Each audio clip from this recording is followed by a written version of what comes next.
PET का model paper solve करने वाले हैं। मॉर्निंग, गुड मॉर्निंग सभी को, गुड मॉर्निंग सभी को, good morning, very very good morning. चलिए रेडी है भाई, स्टार्ट करें। चलिए सभी लोग भाई लाइक शेयर कर दीजिए एक बार जल्दी से, अपने दोस्तों को शेयर कर दिया करें ताकि जो सो रहे होते हैं ना उनको उठ जाया करें, जगाया करें। तो चलिए स्टार्ट करते हैं। क्वेश्चन देखिए पहला दिया गया है, कह रहे हैं मयूर सिंहासन पर बैठने वाला अंतिम मुगल सम्राट कौन था। चलिए जवाब दीजिए, यहाँ पर आपका जो राइट आंसर होगा क्या हो जाएगा। चलिए फटाफट जवाब दीजिए कि मयूर सिंहासन पर बैठने वाला अंतिम मुगल सम्राट जो था वो कौन था। वन का ऑप्शन क्या बनेगा, तो देखिए वन का ऑप्शन यहाँ पर देखिए ऑप्शन क्या बनेगा, यहाँ पर आपका मोहम्मद शाह था। देखिए ऑप्शन क्या हो जाएगा, बी नंबर मोहम्मद शाह था, याद रखिएगा, ठीक है ना। और इसके काल में ही एक आया था जो कि फारस का शासक नादिर शाह। नादिर शाह आया था कब, तो आपके 1739 में आया था, है ना। और आक्रमण किया और करनाल के युद्ध में इस सेना को पराजित किया था। तो एक युद्ध हुआ था कौन सा, करनाल का युद्ध। तो करनाल के युद्ध में इसको हरा दिया था और इसके बाद मयूर सिंहासन वगैरह सब लेकर चला गया था। तो ऑप्शन क्या हो जाएगा आपका, बी नंबर हो जाएगा। आगे बढ़िए, क्वेश्चन दिया गया है बुद्ध के उपदेश किससे संबंधित हैं। बुद्ध के जो उपदेश है वो आपके किससे संबंधित है, टू का जवाब दीजिए। तो यहाँ पर देखिए कह रहा है कि बुद्ध के उपदेश जो कि आपके आचरण की शुद्धता व पवित्रता से हैं। यहाँ पर जो आपका आंसर है टू का ऑप्शन डी नंबर इसका राइट हो जाएगा। और इसके बाद आगे बढ़ते हैं, क्वेश्चन आपसे अगला पूछा गया है कि जिसके ग्रंथ में चंद्रगुप्त मौर्य का विशिष्ट रूप से वर्णन हुआ है वो आपका कौन सा है। चलिए बताइए, जिसके ग्रंथ में चंद्रगुप्त मौर्य का विशिष्ट रूप से वर्णन हुआ है वो आपके कौन है, यहाँ पर जवाब दीजिएगा। चलिए सभी लोग भाई वीडियो को लाइक करिएगा जो लोग अभी अभी जुड़े हैं, ठीक है। जो लोग अभी जुड़े हैं या पहले भी जुड़े हैं, अगर वीडियो को लाइक नहीं किया है तो ध्यान दे दीजिएगा, ठीक है, ध्यान दीजिए। अगर आपने लाइक नहीं किया है तो लाइक का बटन दबा दीजिए।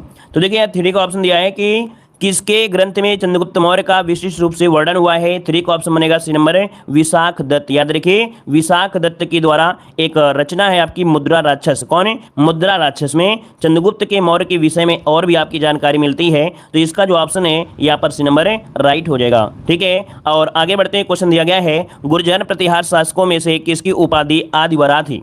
गुर्जर प्रतिहार शासकों में से किसकी उपाधि आदिवराह थी। 4 का ऑप्शन क्या हो जाएगा, यहाँ पर मिहिर भोज। याद रखिए मिहिर भोज, यहाँ पर ऑप्शन सी नंबर है राइट हो जाएगा। आगे बढ़ते हैं, क्वेश्चन दिया है ऋग्वेद की मूल लिपि क्या थी।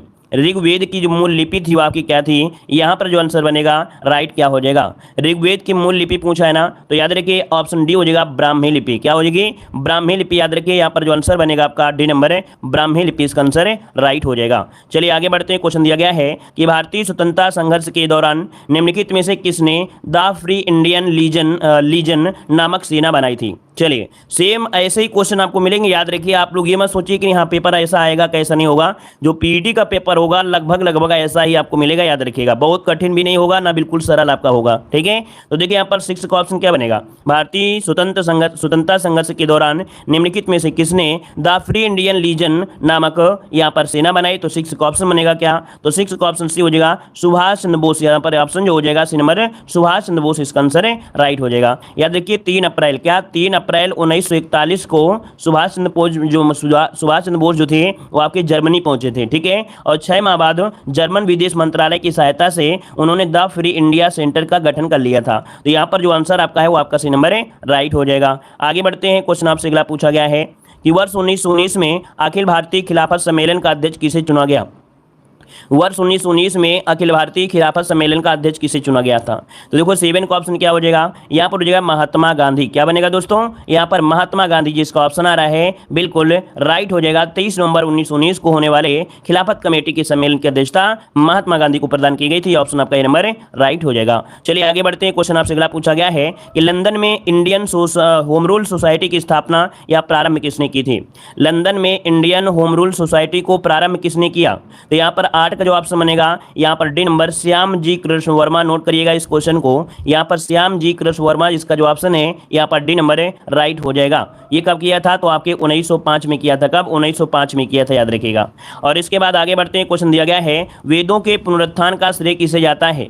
वेदों के पुनरुत्थान का श्रेय किसे जाता है। यहाँ पर देखिए क्वेश्चन आपको इजी है, लेकिन लिखा इजी है लेकिन आप लोगों के लिए इजी नहीं है। यहाँ पर देखिए ऑप्शन क्या हो जाएगा, यहाँ पर 9 का जो ऑप्शन बनेगा सी हो जाएगा। याद रखिए स्वामी दयानंद सरस्वती। क्या, स्वामी दयानंद सरस्वती जो कि आर्य समाज के संस्थापक हैं और इन्होंने शुद्ध वैदिक परंपरा के विश्वास भी करते थे। तो यहाँ पर जो आंसर आपका है वो आपका सी नंबर जिसका आ रहा है बिल्कुल राइट हो जाएगा। आगे बढ़ते हैं, क्वेश्चन दिया गया है भारत छोड़ो आंदोलन कब प्रारंभ हुआ था। भारत छोड़ो आंदोलन कब प्रारंभ हुआ, 10 का ऑप्शन दीजिएगा। तो देखो 10 का ऑप्शन क्या हो जाएगा, यहाँ पर ऑप्शन बनेगा 9 अगस्त 1942 को, जिसका ऑप्शन यहाँ पर आ रहा है भाई ए नंबर बनेगा। याद रखिएगा 9 अगस्त 1942 को भारत छोड़ो आंदोलन प्रारंभ हुआ था। और आंदोलन आरंभ होते हुए एक ऑपरेशन चलाया गया था। ये बताइएगा कि जब भारत छोड़ो आंदोलन चलाया गया था तो एक ऑपरेशन चलाया गया था, उसका नाम आप लोग बताइए भाई, जल्दी से बताइए कि कौन सा ऑपरेशन चलाया गया था जिसके तहत लोगों को गिरफ्तार किया गया था। किसी को याद है? किसी को याद है? अगर याद है तो जल्दी से बताइए। यहाँ पर जो आंसर बनेगा राइट क्या हो जाएगा? ऑपरेशन हावर। चलिए यहाँ पर देखिए आपका जो आंसर आया है ऑपरेशन जीरो आवर, क्या हो जाएगा? ऑपरेशन जीरो आवर, यहाँ पर हो जाएगा ऑपरेशन जीरो आवर, ये चलाया गया था। ठीक है, चलिए आगे बढ़िए। क्वेश्चन दिया गया है उत्तरी पूर्वी मानसून में सबसे अधिक वर्षा प्राप्त करने वाला राज्य कौन सा है? उत्तरी पूर्वी मानसून से अधिक मानसून में से सबसे अधिक वर्षा प्राप्त करने वाला यहाँ पर राज्य पूछा है, तो क्या बनेगा? तो देखो तमिलनाडु होता है, तमिलनाडु, इसका जो ऑप्शन आपका सी नंबर है राइट हो जाएगा। और ये चक्रवाती वर्षाएं भी होती हैं, है ना, यहाँ पर ये चक्रवाती वर्षाएं भी होती हैं, तो ऑप्शन सी नंबर है राइट हो जाएगा। अगला दिया है सर और आमू नदियां गिरती हैं। सर और आमू नदियां गिरती हैं, वो आपके कहाँ पर गिरती हैं? 12 नंबर में। देखिए 12 का ऑप्शन क्या बनेगा? ये आपके डी नंबर अरल सागर में है। ये काफी डिफिकल्ट क्वेश्चन आपका है, ये अरल सागर में है, याद रखिए। इसका जो ऑप्शन है आपका डी नंबर है राइट हो जाएगा। ये मध्य एशिया के अलग अलग पर्वतों से निकलकर अरल सागर में आपकी गिरती हैं, काफी नदियां हैं जो इसमें आपके आती हैं। आगे बढ़ते हैं, क्वेश्चन दिया गया है सदाबहार वर्षा वन पाए जाते हैं। सदाबहार वर्षा वन पाए जाते हैं, यहाँ पर जवाब देना है ऑप्शन क्या हो जाएगा? 13 नंबर में। चलिए 13 की अगर हम बात करें तो देखो ऑप्शन क्या बनेगा? बी नंबर ब्राजील में। कहाँ पर आपके? ब्राजील, इसका जो ऑप्शन है यहाँ पर बी नंबर हो जाएगा, ब्राजील में पाए जाते हैं। ठीक है ना, चलिए यहाँ पर आगे बढ़ते हैं। क्वेश्चन दिया है भारत का सुदूर दक्षिणी बिंदु कौन सा है? भारत का सुदूर दक्षिणी बिंदु पूछा गया है, तो ये बताइए भारत का सुदूर दक्षिणी बिंदु जो आपका है कौन सा है? 14 नंबर में। चलिए 14 की अगर हम बात करें तो यहाँ पर आंसर क्या बन सकता है? 14 की अगर हम बात करें तो ऑप्शन देखिए लगभग सबका आ रहा है यहाँ पर सी नंबर इंदिरा पॉइंट, क्या हो जाएगा? इंदिरा पॉइंट, जिसका ऑप्शन है बिल्कुल राइट हो जाएगा। इंदिरा पॉइंट इसका आंसर है राइट हो जाएगा। ये निकोबार अर्थात कह सकते हैं ग्रेट निकोबार अथवा बड़ा निकोबार में है, तो ऑप्शन सी जिसका आ रहा है बिल्कुल राइट हो जाएगा। क्लियर है ना? चलिए आगे बढ़ते हैं। क्वेश्चन आपसे दिया गया है कि 2011 की भारत की जनगणना के लिए निम्नलिखित में से कौन सा आदर्श वाक्य उपयोग किया गया था? जो 2011 की जनगणना आपकी हुई थी तो इसमें कौन सा आदर्श वाक्य था? बताइए 15 नंबर में। चलिए देखो यहाँ पर दिया है people of India our sense, यहाँ पर जो आपका आंसर है वो आपका बनेगा कौन सा? यहाँ पर 15 का ऑप्शन जो आपका है, सॉरी ये वाला ऑप्शन बनेगा। यहाँ पर जो ऑप्शन ये वाला दिया गया है आवर सेंस वाला बनेगा भाई। ठीक है, ये उल्टा लिखा था, यहाँ per hour sense our future ये है, इसका ऑप्शन डी हो जाएगा आवर सेंस आवर फ्यूचर। मतलब इसका हिंदी अनुवाद होता है कि हमारी जनगणना हमारा भविष्य। क्या होता है? हमारी जनगणना हमारा भविष्य। तो यहाँ पर ऑप्शन डी वाला लॉक करना है। आगे बढ़ते हैं। क्वेश्चन दिया गया है कि नॉर्मन अर्नेस्ट बोरलॉग जो कि हरित क्रांति के जनक माने जाते हैं, ये किस देश में हैं? तो चलिए यहाँ पर 16 का ऑप्शन देना है। आपका जवाब इनमें से क्या हो जाएगा? नॉर्मन अर्नेस्ट बोरलॉग जो कि हरित क्रांति के जनक माने जाते हैं, किस देश में हैं? तो ऑप्शन क्या बनेगा? तो यहाँ पर संयुक्त राज्य अमेरिका, जो कि ऑप्शन बनेगा ए नंबर इसका राइट हो जाएगा। आगे बढ़ते हैं। क्वेश्चन आपसे अगला पूछा गया है, यहाँ पर कह रहा है 11वीं पंचवर्षीय योजना का मुख्य उद्देश्य क्या था? 11वीं पंचवर्षीय योजना का मुख्य उद्देश्य आपसे पूछा है, यहाँ पर ऑप्शन 17 का ऑप्शन क्या बनेगा? चलिए 17 की अगर हम बात करें तो ऑप्शन क्या बनेगा 17 नंबर में? 11वीं पंचवर्षीय योजना का मुख्य उद्देश्य क्या रहा है? तो देखिए 17 का ऑप्शन सी हो जाएगा। याद रखिएगा 9% आर्थिक वृद्धि दर ये आपका लक्ष्य रखा गया था, तो 17 का ऑप्शन सी नंबर इसका राइट हो जाएगा। क्लियर है? और इसके बाद आगे बढ़ते हैं। क्वेश्चन आपसे अगला पूछा गया है कि वर्ष 1959 में कितने प्रमुख बैंकों का राष्ट्रीयकरण किया गया था? चलिए बताइएगा कि आपके कितने प्रमुख बैंकों का राष्ट्रीयकरण किया गया 18 नंबर में? तो 18 का ऑप्शन देखिए आपका हो जाएगा ए नंबर, 14 बैंकों का राष्ट्रीयकरण किया गया था। 14 बैंकों का राष्ट्रीयकरण किया गया था। यहाँ पर आगे बढ़ते हैं। क्वेश्चन दिया है औद्योगिक क्रांति से क्या आया? औद्योगिक जो क्रांति हुई उससे फायदा क्या मिला? चलिए बताइएगा भाई, औद्योगिक क्रांति जो हुई उससे फायदा क्या मिला था? तो यहाँ पर देखिए ऑप्शन क्या बनेगा आपका 19 नंबर में।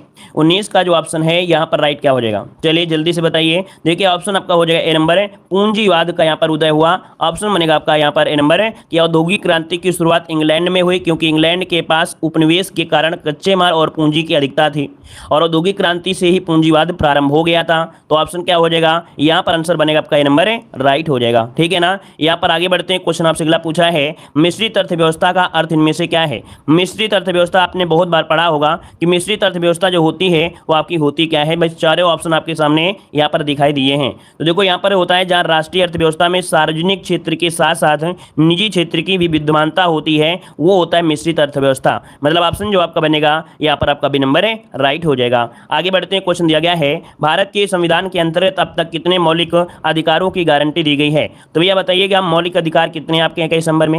तो आप कहेंगे सर मौलिक अधिकार आपके 6 हैं। कितने? 6 हैं। पहले 7 थे लेकिन संपत्ति के अधिकार को हटा दिया गया और यहाँ पर 6 आपके हो गए हैं, तो ऑप्शन सी नंबर राइट हो जाएगा। क्लियर है दोस्तों? आगे बताइए, क्वेश्चन दिया गया है पंचायती राज है जो कि निधि फंड के लिए मुख्यतः पर निर्भर होता है। तो जो पंचायती निधि होता है, इसका जो फंड होता है वो निर्भर किस पे करता है? तो यहाँ पर कह रहा है ये निर्भर किस पर है, ये कह रहा है। तो देखो भाई यहाँ पर दिया है एक प्रशासनिक ढांचा जो कि सरकारी वित्त पर यह निर्भर होता है। तो यहाँ पर जो आंसर है आपका ए नंबर होगा कि एक प्रशासनिक ढांचा सरकारी वित्त पर निर्भर होता है। ऑप्शन ए नंबर आपको भरना, याद रखिएगा, ठीक है ना। और यहाँ पर आगे बढ़ते हैं, क्वेश्चन आपसे अगला पूछा गया है, कह रहा आपसे यहाँ पर भारतीय संघ के अंतर्गत किसी राज्य को मिलाने का अधिकार किसे होता है? कोई भी भारतीय संघ है उसके अंतर्गत किसी राज्य को अगर मिलाना है, किसी राज्य को अगर मिलाना है तो यह अधिकार किसके पास होता है दोस्तों? बताइएगा आपका जवाब इनमें से क्या हो जाएगा। तो देखो 23 का जो ऑप्शन बनेगा, 23 नंबर का, वो ऑप्शन आपका हो जाएगा सी नंबर। याद रखिएगा आपके संसद के पास होता है। किसके पास दोस्तों? संसद के पास ही होता है, याद रखिए ऑप्शन बनेगा यहाँ पर आपका सी नंबर। आगे बढ़ते हैं, क्वेश्चन दिया गया है सर्वोच्च न्यायालय के जजों का वेतन किस पर आधारित होता है? सर्वोच्च न्यायालय के जजों का जो वेतन होता है वो किस पर आधारित होता है? किस पर आधारित होता है मतलब यहाँ पर जो ये दिया जाता है वो किसे दिया जाता है? देखिए 24 का जो ऑप्शन बनेगा यहाँ पर ये संचित निधि होती है। क्या? संचित निधि होती है, जो कि ऑप्शन क्या बनेगा? सी नंबर है, इसका राइट हो जाएगा। क्लियर है ना? मतलब सर्वोच्च न्यायालय के जजों का वेतन, भत्ता, पेंशन, है ना, ये आपके भारत की संचित निधि जो होता है उसी पर आधारित होते हैं। तो ऑप्शन यहाँ पर सी नंबर जिसका आ रहा है राइट हो जाएगा। अगला दिया गया है संविधान के उद्देशिका में क्या वर्णित है? संविधान के जो उद्देशिका है उस उद्देशिका में क्या क्या दिया गया है? तो देखो यहाँ पर समाजवादी, पंथ निरपेक्ष और लोकतंत्रात्मक गणराज्य, अर्थात यहाँ पर कह सकते हैं जो ऑप्शन है यहाँ पर बी नंबर इसका राइट हो जाएगा। समाजवादी और आपका पंथ निरपेक्ष, लोकतंत्रात्मक गणराज्य, जो कि ऑप्शन क्या है यहाँ पर ये वाला आपको लगाना है। याद रखिए 25 में पंथ निरपेक्ष आपको बताना है, ठीक है ना। चलिए आगे बढ़ते हैं, क्वेश्चन आपसे अगला पूछा गया है, कह रहा आपसे जब किसी बोतल में पानी भरा जाता है और उसे जमने दिया जाता है तो बोतल टूट जाती है। ऐसा होता है भाई, जब अगर आप कांच की बोतल में भाई अगर बर्फ जमाएंगे तो कहीं ना कहीं टूट जाता है। या आपने सुना होगा कि सर्दियों के महीनों में पहाड़ी क्षेत्रों में जो आपके पाइप पड़े होते हैं, है ना, पानी वाले पाइप, वो भी फट जाते हैं। तो इसका भी कारण एक होता है। क्या होता है? यहाँ पर नंबर है पानी जमने पर फैलता है। पानी जमने पर क्या होता है? फैलता है, इस कारण से टूट जाता है। तो ऑप्शन बनेगा यहाँ पर आपका ए नंबर, ठीक है। आगे बढ़िए, क्वेश्चन दिया है कि अल्फा कण के 2 धनावेश होते हैं और इसका द्रव्यमान लगभग बराबर होता है। तो ये बताइए जो अल्फा कण होते हैं इसके 2 धनावेश होते हैं, इसका द्रव्यमान जो लगभग होता है बराबर, तो ये कह सकते हैं जो द्रव्यमान लगभग बराबर होता है ये कितने के बराबर होता है? तो यहाँ पर याद रखिए हीलियम के 1 परमाणु के नाभिक के बराबर होता है। याद रखिएगा कि हीलियम के 1 परमाणु के नाभिक के बराबर जो होते हैं इसका द्रव्यमान अल्फा कण के 2 धनावेश के बराबर होता है। तो ऑप्शन यहाँ पर नोट करना है आपको बी नंबर। क्या नोट करना है? यहाँ पर आपको बी नंबर नोट करना है, ऑप्शन बी बनेगा। आगे बढ़िए, क्वेश्चन आपसे दिया गया है निम्नलिखित में से किसने भारी पानी की खोज की थी?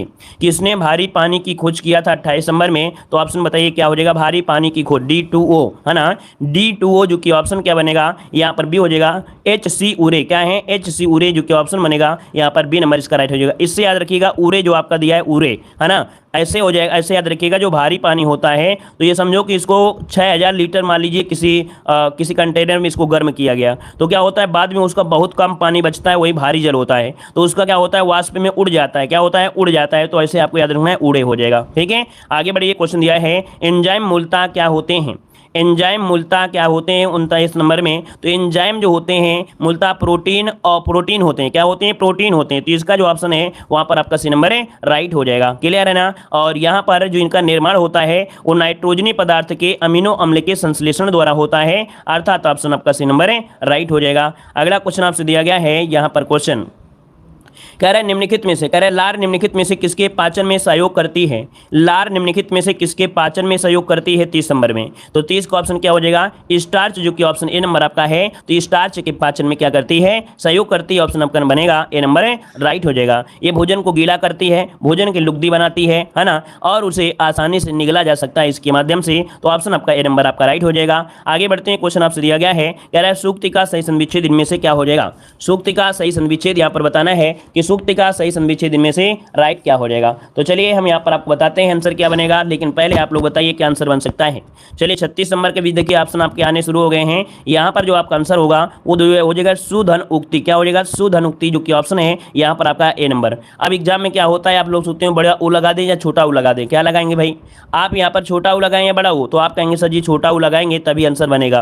तो इस प्रकार से जो ऑप्शन है वो आपका ए नंबर इसको सुधन उक्ति बनेगा। आगे बढ़िए, क्वेश्चन आपसे दिया गया है निम्नलिखित निम्नलिखित वाक्यों में से शुद्ध वाक्य इनमें से कौन सा है? शुद्ध वाक्य इनमें से पूछा है 37 नंबर में, तो 37 का ऑप्शन देखो दिया गया है, कह रहा आपसे मुझे यह काम संभव नहीं हो सकता है, मुझे यह काम संभव नहीं हो सकता है। ये तो यहाँ पर देखो कोई सही नहीं है, वह बिल्कुल भी शब्द लगा दिया है, क्या मतलब था? एक्स्ट्रा चीजें नहीं लगाई जाती हैं।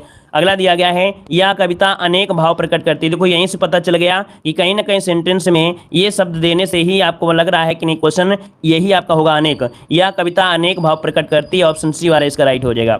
चलिए आगे बढ़ते हैं। क्वेश्चन दिया है, मीमांसा का सही पर्यायवाची क्या होता है? मीमांसा का सही पर्यायवाची पूछा गया है, देखिए 38 नंबर में। तो 38 का ऑप्शन हो जाएगा आपका सी नंबर, समालोचना। क्या होता है? समालोचना। ये मीमांसा का क्या होता है? पर्यायवाची होता है। तो ऑप्शन क्या बनेगा आपका? सी नंबर इसका राइट हो जाएगा। अगला है, पुल्लिंग शब्द आपका कौन सा है? पुल्लिंग शब्द आपका पूछा गया है 39 नंबर में, तो 39 का ऑप्शन क्या हो जाएगा? कह रहा है चंद्रमा कैसा है। तो भाई चंद्रमा कैसा है इसका मतलब है पहला ऑप्शन इसका आपका राइट हो जाएगा, क्योंकि अवस्था कैसी है, भूख कैसी है, थकान कैसी है, तो ऑप्शन क्या होगा? ए नंबर आपका राइट हो जाएगा। आगे बढ़ते हैं कि भक्ति, कह रहा आपसे भक्ति रसामृत सिंधु किसकी रचना है? भक्ति रसामृत सिंधु जो रचना है वो आपकी किसकी रचना है? 40 नंबर में।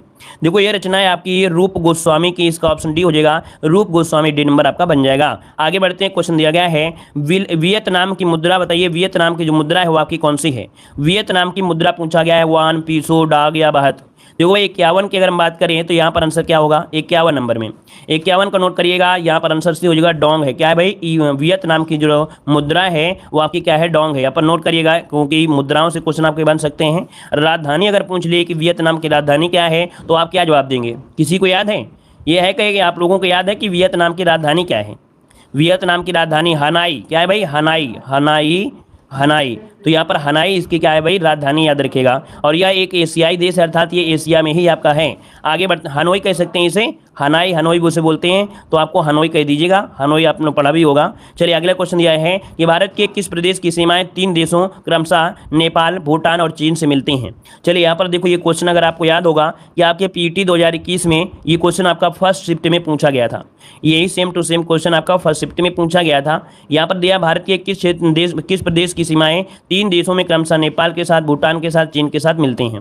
हमने कहा है कि देखो एक प्रैक्टिस लगाने से सब क्वेश्चन नहीं मिलते हैं, लेकिन अगर धीरे धीरे सभी कुछ लगाया जाए तो आपको सब कुछ मिल सकते हैं, ठीक है ना। तो देखो यहाँ पर आपका जो 52 का ऑप्शन है वो आपका हो जाएगा डी नंबर। देखो सिक्किम, जो सिक्किम है वो आपके नेपाल से भी मिलता है, आपके भूटान से भी मिलता है और आपके चीन से मिलता है। तो ऑप्शन इसका क्या हो जाएगा? यहाँ पर डी नंबर आपका राइट हो जाएगा। अगला दिया है, भारत का सबसे छोटा केंद्रशासित क्षेत्र कौन सा है? तो भारत का सबसे छोटा केंद्रशासित प्रदेश पूछा है 53 नंबर में।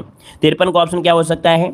सबसे छोटा है ना, तो आपको लक्षद्वीप बताना है, याद रखिएगा। यहाँ पर ऑप्शन जो आपका है सी नंबर है, लक्षद्वीप हो जाएगा। ये आपका 32 वर्ग किलोमीटर में फैला है। कितने? 32 वर्ग किलोमीटर में आपका फैला है, याद रखिएगा। और अगला क्वेश्चन तो आपको मालूम है ये क्वेश्चन पीछे नहीं छोड़ता है। जैसे 11 जो आपका जुलाई है जनसंख्या दिवस, और यहाँ पर तंबाकू निषेध दिवस, ये क्वेश्चन तो आपको रटे ही होना चाहिए। तो यहाँ पर देखिए 54 का ऑप्शन क्या बनेगा? यहाँ पर हो जाएगा 31 क्या था भाई? मई था ना, 31 मई, जो कि ऑप्शन क्या है यहाँ पर सी वाला हो जाएगा। 31 मई को मनाया जाता है, याद रखिए दोस्तों, ठीक है ना। और इसके बाद आगे बढ़ते हैं, क्वेश्चन दिया गया है, यहाँ पर दिया इंडिया विंस फ्रीडम शीर्षक पुस्तक के लेखक कौन है?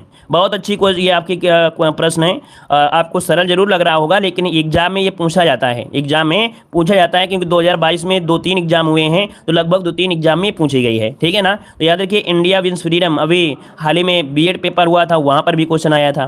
तो देखो 55 का ऑप्शन बी हो जाएगा, मौलाना आजाद की है। किसकी है दोस्तों? मौलाना आजाद इसका आंसर हो जाएगा कि इंडिया विंस फ्रीडम ये मौलाना आजाद की, याद रखिएगा, ठीक है ना। महात्मा गांधी की एक पुस्तक बहुत ज्यादा चर्चित में रहती है, माई एक्सपेरिमेंट विथ ट्रुथ, है ना, महात्मा गांधी की है। डिस्कवरी ऑफ इंडिया जो कि इनकी बहुत चर्चा में रहती है, डिस्कवरी ऑफ इंडिया किसकी है? जवाहरलाल नेहरू की है। अब यहाँ पर जयप्रकाश नारायण की बच्चे तो इनकी भी पढ़ सकते हैं कि इनके द्वारा जो एक रचना है वो है आपका टुवर्ड्स फ्रीडम। क्या है? टुवर्ड्स फ्रीडम, ये इनकी आपकी पुस्तक है। आगे बढ़िए, कह रहा है पुस्तक और संबंधित जोड़ों की निम्नलिखित जोड़ियों में से कौन सी जोड़ी मेल सही नहीं खाती है? तो यहाँ पर देखिए 56 नंबर में दे रहा है कलिंग पुरस्कार, ये विज्ञान की प्रसिद्धि है। बुकर पुरस्कार साहित्य से संबंधित है। पुलित्जर पुरस्कार धर्म में होता है। क्या भाई? पुलित्जर किस में होता है? होता किस में है? पुलित्जर होता है पत्रकारिता में होता है। किस में होता है? पत्रकारिता में होता है। इस कारण से सी तो आपका गलत हो गया। बोराक पुरस्कार ये किस में होता है? तो कृषि में होता है। इसका मतलब आपका यहाँ पर ये भी सही था, ये भी सही था, ये सही था, आपका सी नंबर आपका गलत दिया गया था, जो कि लगभग देखा जाए आप सभी के जवाब बिल्कुल सही आ रहे हैं। कोई डाउट नहीं है कि आप लोगों की तैयारी कम है, आप लोगों की तैयारी बहुत ही लाजवाब है, जानदार तैयारी है। चलिए अगला क्वेश्चन दिया है, ओलंपिक खेल समानता कितने वर्षों के अंतराल पर होते हैं? अब देखो इससे सस्ता से कोई क्वेश्चन हो नहीं सकता है। चुपके से 1 नंबर आप अपनी जेब में भर लीजिए, है ना। यहाँ पर जो आंसर आपका है सी नंबर है, यहाँ पर 4 वर्ष में होते हैं, तो ऑप्शन क्या बनेगा, सी नंबर है, राइट हो जाएगा। अगला क्वेश्चन दिया गया है, निम्नलिखित में से कौन सा संगठन वर्ल्ड इकोनॉमिक्स आउटलुक नामक प्रकाशन प्रकाशित करता है। तो देखिए एक आपका संगठन है, थोड़ा डिफिकल्ट क्वेश्चन आपको लगेगा, कह रहा है कौन सा संगठन है जो वर्ल्ड इकोनॉमिक आउटलुक नामक प्रकाशन प्रकाशित करता है, रिपोर्ट को प्रकाशित करता है। तो ये अंतर्राष्ट्रीय जो मुद्रा कोष है, कौन है, अंतर्राष्ट्रीय जो मुद्रा कोष है। नोट करिएगा कि अंतर्राष्ट्रीय मुद्रा कोष द्वारा ही ये किया जाता है। याद रखिए इसका जो ऑप्शन है यहाँ पर ए नंबर है, राइट हो जाएगा। इसका आगे बढ़ते क्वेश्चन दिया गया है, बेगम अख्तर का जो संबंध है वो आपके किससे है।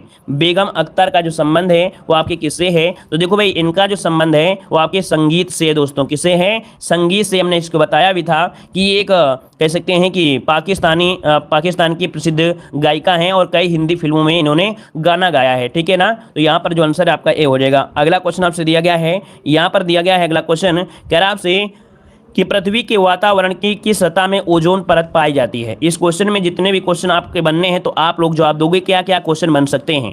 तो इसके देखिए हम आपको कम से कम आपको लोग बताओगे 3 क्वेश्चन इसके बताओगे। 3 क्वेश्चन तो आप लोगों को बताना है, ये 3 क्वेश्चन इनसे क्या क्या हम बना सकते हैं, आप लोग क्या बनाओगे, 3 क्वेश्चन बताना है। पहला तो इसका आंसर ही बताना है, 60 नंबर का ऑप्शन क्या होगा, बी नंबर होगा आपका स्ट्रेटोस्फीयर। स्ट्रेटोस्फीयर को हिंदी में हम लोग कहते हैं क्या है, इसे कहते हैं समताप मंडल। क्या कहते हैं, समताप मंडल कहते हैं, है ना। और इसका कोई आंसर बन सकता है, कुछ और शब्द बन सकता है। यहाँ पर जो आपका ओजोन परत होती है, ओजोन परत को मापने की इकाई होती है, क्या बोलते हैं, डॉप्सन बोलते हैं। क्या बोलते हैं, डॉप्सन बोला जाता है। ये भी याद रखिए, डॉप्सन बोले जाते हैं, है ना। और इसमें क्या हो सकता है, समताप मंडल में पाई जाती है, ये भी आपका हो गया है, ठीक है ना। तो आपका आंसर यहाँ पर बी नंबर है, राइट हो जाएगा। चलिए आगे बढ़ते हैं। क्वेश्चन आपसे अगला पूछा गया है, कह रहे वर्तमान में केंद्रीय सूचना और प्रसारण मंत्रालय के जो मंत्री हैं वो आपके कौन से हैं। देखिए यहाँ पर 91 क्वेश्चन दिया है, वर्तमान में केंद्रीय सूचना और प्रसारण मंत्रालय के मंत्री जो आपके हैं वो आपके कौन है। तो देखो यहाँ पर ये जो लिस्ट आपकी है ये पुरानी लिस्ट है। यहाँ पर ये जो लिस्ट आपको दिख रही है ये पुरानी लिस्ट है। नए लिस्ट में आपके अनुराग सिंह ठाकुर आ गए हैं। कौन है, अनुराग सिंह ठाकुर। इस वीडियो को पूरा देखिएगा, क्योंकि आज इस वीडियो के अंत में हमने जो आपकी लोकसभा के जो मंत्री बने हैं वो हमने इस वीडियो में ले लिया है ना, जिससे बार बार जो क्वेश्चन आते हैं दिक्कत नहीं होगी। इसका आंसर हो गया अनुराग हो गया, नोट कर लीजिएगा एक अलग से। यहाँ पर याद रखिए अनुराग हो चुके हैं, अनुराग सिंह ठाकुर ये हो गए केंद्रीय सूचना प्रसारण मंत्रालय के मंत्री। अपनी कॉपी में इनको नोट कर लीजिएगा, ठीक है ना, क्लियर है ना। और यहाँ पर इसके अनुसार देखेंगे भैया, इसके अनुसार तो आप लोग प्रकाश जो हैं ये आप लोग सही सकते हैं, मतलब इसके अनुसार, ठीक है। अगला क्वेश्चन आपसे अगला दिया गया है, यार आपसे इटली के नए प्रधानमंत्री के रूप में निम्नलिखित में से किसे नियुक्त किया गया है 92 नंबर में। तो देखो इटली के नए प्रधानमंत्री के रूप में जो नियुक्त किया गया है किसे, 92 का ऑप्शन क्या होगा। तो देखो यहाँ पर ये आपके पिछले साल आपके मारियो द्रागी थे। कौन, मारियो द्रागी थे। लेकिन इन्होंने अभी हाल ही में जुलाई में क्या कर दिया, इन्होंने इस्तीफा दे दिया है। क्या कर दिया है, जुलाई में ही इन्होंने क्या कर दिया है, इस्तीफा दे दिया है। लेकिन अभी कोई बना नहीं है, इसलिए ये क्या कर रहे हैं, आंशिक रूप से बने हुए हैं। आंशिक रूप से इस पद पर आपके बने हुए हैं, ये याद रखिएगा। इस्तीफा दे दिया है लेकिन आंशिक रूप से, क्योंकि अभी तक यहाँ पर चुनाव नहीं हुए हैं, इस कारण से ये बोलते हैं ना कि आंशिक रूप से आपके बने हुए हैं, ठीक है ना। लेकिन अभी जुलाई में इन्होंने अपना इस्तीफा दे दिया है। तो अभी कोई नया होता तो हम दूसरा बताते, लेकिन कोई दूसरा बना नहीं है, आंशिक रूप से यही आपके हैं, तो इसलिए आपके होंगे, ठीक है ना। चलिए यहाँ पर आगे बढ़ते हैं। क्वेश्चन दिया है, पद्मश्री से सम्मानित हाल ही में किस मशहूर एवं दिग्गज अभिनेत्री का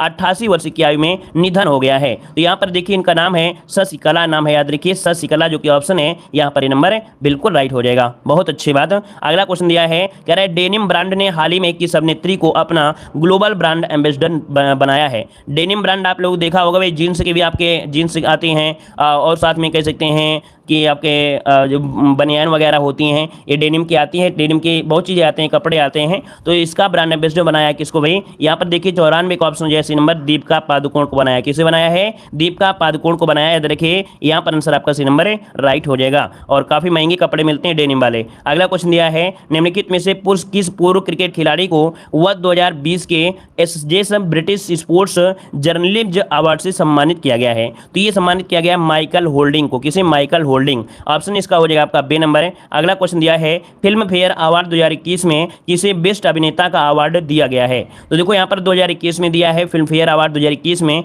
और ये दिया गया था किसे, आपके इरफान खान को दिया गया था। किसे, इरफान खान को दिया गया था, इरफान खान को। लेकिन यहाँ पर ये 2021 का है, ये 2021 का है, ठीक है, ये 2021 का है। लेकिन 2022 में किसे दिया गया ये बताइए आप लोग भाई। 2022 में जो दिया गया वो किसे दिया गया, जवाब दीजिए। अजय देवगन को, है ना, यहाँ पर घोषणा की गई थी, अजय देवगन को घोषणा की गई है।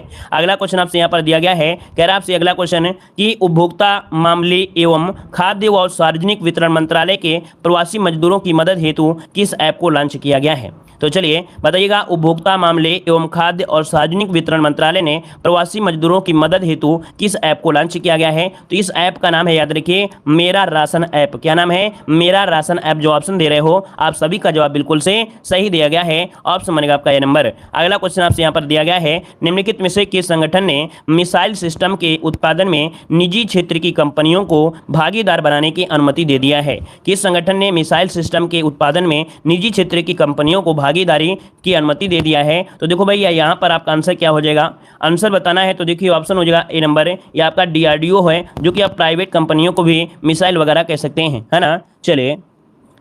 चलिए ऑप्शन आपका ये नंबर हो जाएगा। अगला क्वेश्चन दिया है कि किस राज्य सरकार ने राज्य में कोविड वॉरियर मेमोरियल स्थापित करने का निर्णय लिया है। तो किस राज्य सरकार ने राज्य में कोविड वॉरियर मेमोरियल स्थापित करने का निर्णय लिया है। तो यहाँ पर देखिए 99 का ऑप्शन हो जाएगा आपके उड़ीसा में। कहाँ पर? आपके उड़ीसा में। अगला क्वेश्चन आपसे यहाँ पर दिया गया है, कह रहे अंतर्राष्ट्रीय बौद्धिक संपदा सूचकांक में भारत कौन सी स्थान पर आपका है। चलिए 100 का जवाब देना, और ये वेरी वेरी MP क्वेश्चन आपका होता है और यहाँ से क्वेश्चन बनता है। तो बताइए अंतर्राष्ट्रीय बौद्धिक संपदा सूचकांक में भारत का जो स्थान है वो आपका कौन सा है। 2022 आपको बताना है, 2022, ठीक है ना, 2022 आपको बताना है। तो ये आपके कौन से नंबर में? तो आपके 43वें नंबर में है। कितने? 43वें नंबर में है। अगर हम आपसे यही क्वेश्चन ये पूछ ले कि 2021 में यही जो आपकी रिपोर्ट थी, तो उस 2021 की रिपोर्ट में ये जो आपका था वो कौन था, बताइए। यहाँ पर 2021 की अगर रिपोर्ट में आपसे पूछ लेते तो आप कहते सर ये 40वें नंबर में था, है ना, 40वें नंबर में था। लेकिन 2022 में क्या है, तो आपका यहाँ पर ए नंबर में 43वें नंबर आपका हो जाए। धन्यवाद, जय हिंद, वंदे मातरम।